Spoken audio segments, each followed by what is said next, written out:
St. Landry Parish in central Louisiana, northwestern St. Martin Parish in south central Louisiana, until midnight Central Daylight Time tonight.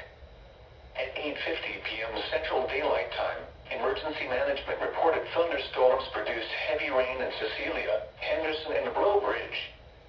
Between 6 and 9 inches of rain have fallen.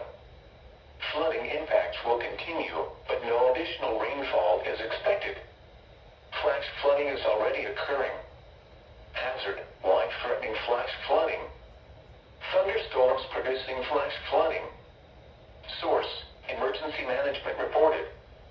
Impact: life-threatening flash flooding of creeks and streams, urban areas, highways, streets, and underpasses. Some locations that will experience flash flooding include Breaux Bridge, Arnaudville, Henderson, Cecilia, Atchafalaya Welcome Center, and parks.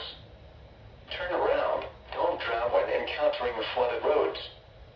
Most flood deaths occur in vehicles. Move to higher ground now. Act quickly to protect your life. Stay away or be swept away. River banks and culverts can become unstable and unsafe.